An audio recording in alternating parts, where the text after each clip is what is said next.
세계 인구가 65억 명인데요. 세상에 많은 신들이 있다고 해요. 한번 자료화면 보여줘 보세요. 분포도가 있는데요. 65억 인구 중에 84%가 신이 있다라고 믿습니다. 뭐 종교는 다르지만 65억 중에 84%가 신이 존재한다라고 믿는 거예요. 나머지 14%는 그냥 신이 없을 거다라고 생각을 합니다.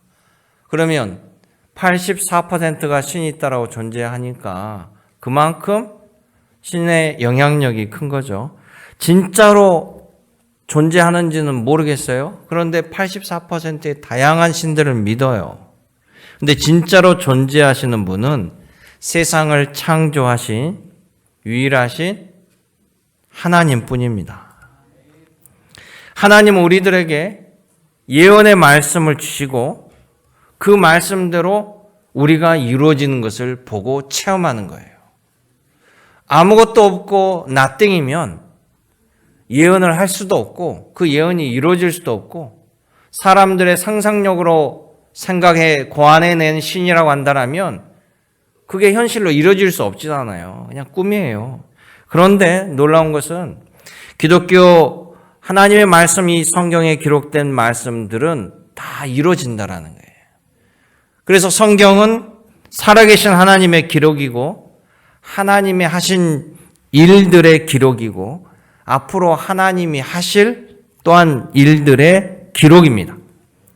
하나님은 예언자를 통해서요, 인류를 구원하시기 위해 메시아를, 구세주를 보내주신다고 했어요. 그분은 죄가 없으시고 하나님의 영으로 인간의 몸으로 태어나시는 하나님이라고 우리에게 말해 주었습니다. 여러 예언자 가운데 구약에 미가 선지자가 있었는데요. 이 미가 예언자는 앞으로 오실 구세주에서 이렇게 얘기합니다. 오실 메시아는 유대의 베들레헴이라는 곳에서 태어나실 것이다. 이렇게 선언을 했어요. 또 이사야 예언자는요, 그 아기는 다윗의 후손으로 태어난다. 이렇게 예언을 했습니다. 그러니까 실제 이 땅에 하나님의 아들 구세주가 탄생하셨다라는 것은 그 탄생하시는 모든 과정이 예언자들이 말한 모든 조건에 맞아야 된다는 거죠. 그것이 믿을 수 있는 또 근거 중에 하나입니다. 과연 오늘 우리가 경배하는 예수 그리스도, 우리 구주 예수님은 어떻게 탄생하셨는지 그 태어나신 과정을 통해서 하나님의 말씀이 어떻게 이 땅에 실현되는지 함께 확인하며 은혜 받는 시간 되시길 원합니다. 이 시간 성령께서 주시는 믿음의 은혜가 여러분 심령 위에 차고 넘치기를 주님의 이름으로 축원합니다. 오늘 누가복음 2장 중심으로 말씀을 보면요, 첫째는 하나님께서 약속하신 구주 그리스도께서는 다윗의 후손으로 베들레헴에서 태어나야 한다는 말이 맞습니다. 그런데 이 베들레헴에서 과연 탄생하시는지 오늘 탄생에 대해서 기록하고 있는 누가복음서는 베들레헴에 탄생하신 장면을 기록하고 있어요. 이 미가 선지자는 독특한 선지자입니다.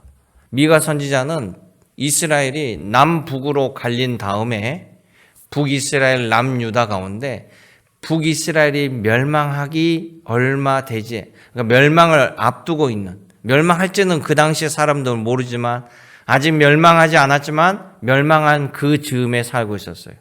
미가 선지자가 하나님 말씀을 받아서 예언을 하는데 북이스라엘은 하나님의 도우심이 이제 떠났다. 그래서 멸망할 것이다. 남유다도 북이스라엘을 보고 반면교사 삼지 못하면 결국 너희도 하나님이 떠나서 멸망할 것이다. 이렇게 예언을 한 선지자가 미가 선지자고요. 그러면서 하나님께서 보낼 메시아는 베들레헴에서 그리스도가 태어나실 것이다. 이렇게 얘기해요. 미가서 5장 2절에 보면 이렇게 얘기합니다. 베들레헴 너는 유다 족속 중에 작을지라도 이스라엘을 다스릴 자가 내게서 나올 것이요. 그의 근본은 상고에, 태초에, 영원에 있느니라. 아멘. 전능하신 하나님의 예언을 미가가 증거했습니다. 그러니까 틀릴 수가 없어요. 하나님이 하신 일이 틀린다라면 이미 하나님은 전능하신 하나님이라는 수식어가 맞지 않지요. 자, 그런데 예수님이 태어나실 때 보면 예수님의 육신의 아버지, 어머니 집은 이스라엘 베들레헴과는 상당히 떨어져 있는 저 북쪽의 나사렛이라는 동네에 살고 있었습니다. 그 나사렛 동네에 아버지가 목수로 일하고 있었죠. 그런데 누가복음 2장 4절에 보면 요셉과 마리아 부부가 임신을 하고 산 딸에 갑자기 베들레헴으로 내려와서 아이를 출산하는 장면이 나와요. 누가 한겨울에 그것도 산 딸의 임산부를 데리고 여행을 합니까? 근데 이 모든 일들이 하나님이 하신 일들이에요. 어떻게 하셨냐 하면 당시에 로마 제국 황제가 갑자기 모든 유대인들은 자기 본 고향으로 돌아가서 호적을 등록하라 이런 명령을 내립니다. 그 이유는 인구조사 목적으로 이 명령을 내린 거예요. 그래서 요셉은요 베들레헴이 고향이었어요. 왜? 요셉의 조상이 다윗이었거든. 이 다윗은 베들레헴 출신입니다. 그러니까 요셉도 자신의 본 고향인 베들레헴에 돌아가야 됐다는 거죠. 그러니까 여기서 알게 된 사실은 자연스럽게 요셉이 다윗의 후손이었다는 것까지 알 수 있게 됩니다. 그래서 누가복음 2장 3절에 보면 이렇게 얘기합니다. 모든 사람이 호적을 하러 각각 고향으로 돌아가매 요셉도 다윗의 집 족속이므로 갈릴리 나사렛 동네 거기에서 유대를 향하여 베들레헴이라고 하는 다윗의 동네로 호적을 하러 올라가니. 성경이 이렇게 기록하고 있어요. 아기 예수님은 다윗의 후손으로 베들레헴에서 태어나게 됩니다. 놀랍죠? 하나님의 하시는 일은 1.1획도 틀림이 없습니다. 하나님의 계획 속에 여러분들이 포함되어 있다는 사실을 여러분 기뻐하시길 원합니다. 여러분들에게 예수님을 믿게 하시는 이도 하나님이세요.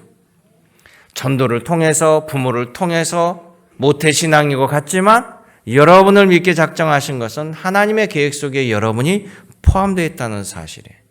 예수님을 구주로 믿게 된 여러분들 이 시간 하나님께 영광과 감사를 올리는 시간 되시기를 주님의 이름으로 축원합니다. 두 번째는 하나님께서 약속하신 구세주는 말구유에 뉘어진 아기라는 거예요. 여러분 예수님은 공생애 때 이런 얘기를 하셨습니다. 여우도 굴이 있고 공중의 새도 거처가 있으되 인자는 나는 머리 둘 것이 없다. 이런 말씀을 예수님이 하셨어요. 하나님의 아들로 인류를 구원하실 구원자로 오신 예수께서 아니 세상에 태어나서 누울 곳이 없어서 말 구유에 이 사람 잠자리도 아니고 말 먹이통에 누워 계신다라는 것이 말이 됩니까? 엄마가 아이를 얼마나 애지중지하겠어요. 우리 이현아 집사가 아이를 얼마나 애지중지. 그 할머니가 아이를 얼마나 애지중지하냐. 여러분 다 보시잖아요. 그 아이를 말 구유통에 놓겠어요? 아무리 이 베들레헴이 호적을 하러 온 사람이 엄청 많아서 대목이라고 할지라도 갓 태어난 아기에게 방 한 칸을 내어줄 사람이 없다는 건가요? 그렇게 인정이 메말랐을까요? 그런데 마국간에 태어나 아이를 말구에 누울 정도로 환영받지 못하고 대접받지 못한 이 아기, 그 아기의 삶을 단적으로 보여주는 것이 바로 말구에 누워진 아기 예수입니다.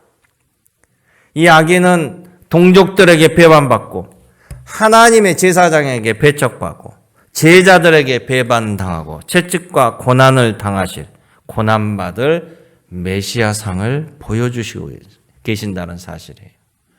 누구 때문에 당하는 고난입니까? 바로 여러분들을 위해서, 나를 구원하시기 위해서 당하신 대속의 고난입니다. 그래서 이 메시아에 대해서 이사야 예언자는요, 뭐라고 예언을 해놓냐면 이미 몇백 년 전에 이사야 선지자가 이렇게 얘기합니다. 그는 멸시를 받아 사람들에게 버림을 받았으므로 간고를, 고통을 많이 겪었고 질고를 아는 자라. 마치 사람들이 그에게서 얼굴을 가리는 것 같이 멸시를 당하였고 우리도 그를 귀히 여기지 아니하였도다. 또 이사야 선지자는 그는 자기 영혼을 버려 사망에 이르게 하며 범죄자 중 하나로 손가락질을 받았습니다. 그러나 그가 많은 사람의 죄를 담당하여 범죄자를 위하여 기도하였느니라. 할렐루야. 대속의 예수님, 우리를 위해서 모든 걸 기꺼이 내어주신 예수 그리스도를 예언하고 있다는 거예요. 그러니까 예수님이 이 땅에 오시면 고생이에요. 예수님이 이 땅에 오시면 희생입니다. 그런데 그 예수님이 바로 나와 여러분 인류의 희망이요 소망이 된다는 사실이에요. 그래서 우리는 이 성탄절을 기쁘고 거룩하게 찬양으로 맞이해야 될 줄로 믿습니다. 나에게 모든 것을 주시는 분이에요. 나에게 모든 것을 주시고자 나를 살리고자 오신 분입니다. 목자들이 천사들에게 듣는 소식이 뭡니까? 베들레헴에서 그동안 많은 선지자를 통해서 예언하고 약속하였던 그 메시아가 구주 그리스도가 태어났는데 그분이 그 베들레헴 동네 안에 초라한 말구에 누인 아기다. 이것이 표적이다. 이것이 증거다. 이것이 사인이다라고 천사가 알려준 거예요. 그러면서 천사가 노래를 합니다. 지극히 높은 곳에서는 하나님께 영광이요. 땅에서는 하나님이 기뻐하는 사람들 중에 평화로다. 아멘. 믿는 자에게 하나님의 평화가 역사하고 믿는 자에게 구원이 역사하기 때문에 여러분들이 바로 그 믿는 자의 하나님이 기뻐하시는 자 평강이 될 줄로 믿습니다. 세상은 예수님을 배척하여 말구에 놓였지만 하나님이 기뻐하시는 사람들, 당시에 예수님을 기뻐 맞이한 사람들이 있었어요. 누굽니까? 동방박사입니다. 목자들입니다. 예수님의 부모였습니다. 아기 예수님을 경배하고 비록 그것이 말구이었지만 마구간이었지만 동방박사는 최고의 이해를 다 갖추고 목자는 천사의 말을 증거하며 하나님을 찬양하고 예수님의 부모는 예수님의 가브리엘 천사의 말을 또 기억하며 찬양했습니다. 여러분들도 하나님이 기뻐하신 사람들일 줄 믿습니다. 나를 위해 낳고 천한 말구에 놓으신 예수님을 기쁨으로 찬양하며 감사하는 시간 되기를 원합니다. 하나님을 찬양하며 예수님을 찬양하며 이 성탄절을 맞이하는 자에게 하늘의 복이 임할 줄로 믿습니다. 하나님의 평화와 평강이 이 시간 여러분 위에 가득하시기를 주님의 이름으로 축복합니다. 마지막 세 번째 말씀은 하나님이 약속하신 구세주는요, 비천한 자들에게 기쁨의 소식이 되어야 한다는 겁니다. 바로 목자들에게 전해진 기쁨의 소식이 구세주 탄생 소식이었어요. 구주 예수님의 탄생을 누구보다도 많이 예언한 선지자가 이사야 선지자예요. 이사야 선지자. 몇 주 전에 설교를 통해서도 이 이사야 선지자 이야기를 했는데요. 이 이사야 선지자가 상당히 구체적으로 오실 구세주 메시아에 대해서 예언했는데 그 중에 이런 말을 합니다. 한 아기가 태어날 것인데 이 아기는 동정녀 처녀를 통해서 태어날 것이다. 그런데 그 아이는 평강의 왕이요 임마누엘 하나님이 우리와 함께한다는. 그러면서 이 아기는 영원하신 아버지라, 전능하신 하나님이라, 이런 충격적인 예언을 합니다. 그런데 이 예언이 전해질 때가 어떤 때였냐면요, 이사야 선지자가 살던 그때는 남유다 왕국에 가장 악독한 왕이 살았어요. 하나님을 배반한 왕이에요. 그 왕이 하나님을 배반하고 우상을 맹렬히 섬기는 왕이었어요. 남유다의 아하스 왕이라고. 이때 이사야 선지자가 활동하면서 기가 막혀 하죠. 하나님의 백성이고 하나님의 제사장인 나라, 그것도 남유다 성전이 있는, 예루살렘 성전이 있는 남유다 왕이 하나님을 버리고 말도 안 되는 잔혹한 제사 방식을 가지고 있는 몰록이라는 우상을 섬기고 거기에 미쳐 빠져 있는 거예요. 그러니까 이사야 선지자가 하나님의 말씀을 받아서 맹렬하게 이 아하스 왕에게 하나님의 말씀을 전합니다. 제발 회개하고 돌이켜라. 그리고 하나님을 의지하고 주변에 있는 저 악독한 아수르 제국 강대국을 의지하지 말고 하나님을 섬기라. 하나님께서 저 아수르 제국도 멸망시킬 거다. 하나님의 계획 속에 들어있다. 제발 하나님 말씀을 들어라 라고 하는데 아하스는 거절해버려요. 나는 아수르 제국이 더 좋습니다. 그러면서 아수르 제국의 머리를 조아려 버립니다. 자, 이런 시대 상황 속에 누가 가장 힘들까요? 하나님 말씀 따라 정직하게 성실하게 하나님 율법 지키며 살아가는 사람들이 핍박당하고 배척당하고 가장 고통을 당하는 거예요. 왜? 사회 정의가 사라지고 약육강식의 사회가 되어버리고 가진 자는 더 갖기 위해서 짓밟습니다. 그러니까 힘없는 사람, 가난한 사람이 더 눈물을 흘리는 절망의 세상이에요. 이때 이사야 선지자가 뭐라고 했습니까? 하나님의 메시아가 오실 것이다. 그분이 태어나시면, 그분이 오시면 그분은 공의와 정의로 세상을 바꾸실 것이다. 그분은 우리의 평화의 왕으로 오실 것이다.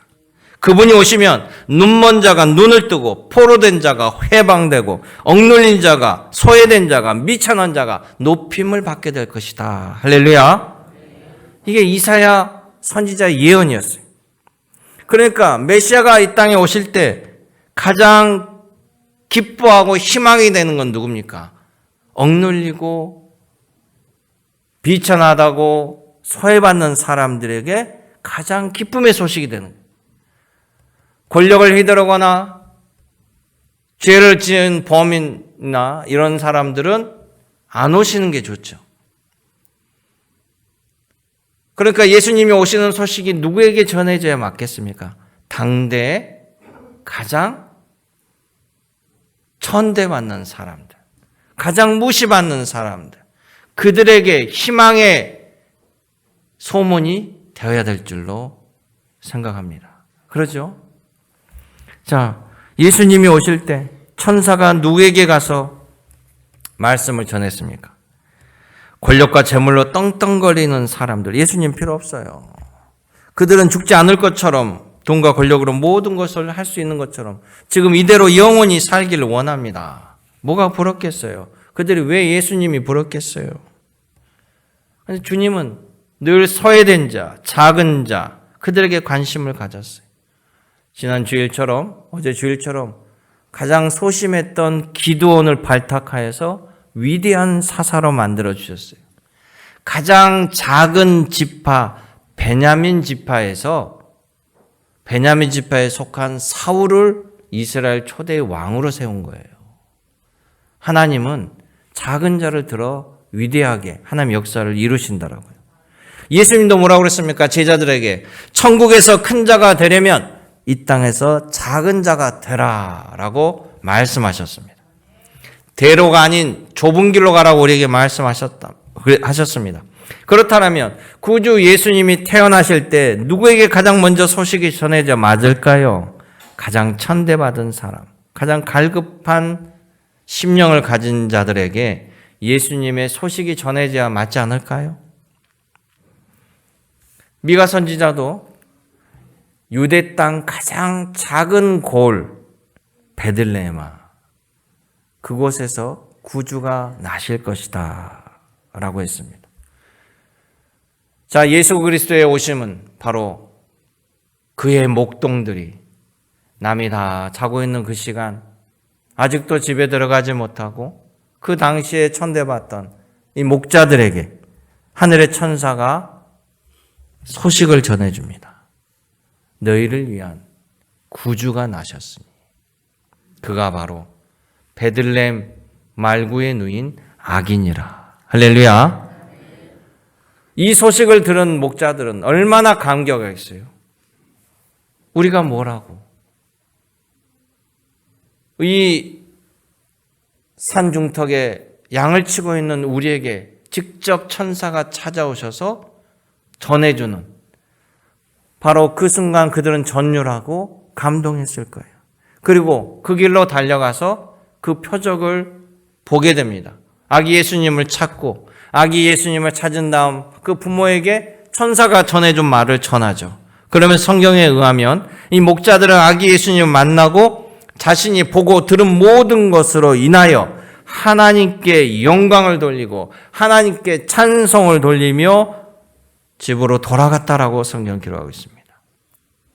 주님이 나를 알아보시고 예수님이 나를 알아보시고 오셨다라는 거예요. 세상은 나를 박대해도 하나님은 나를 아셨구나. 할렐루야.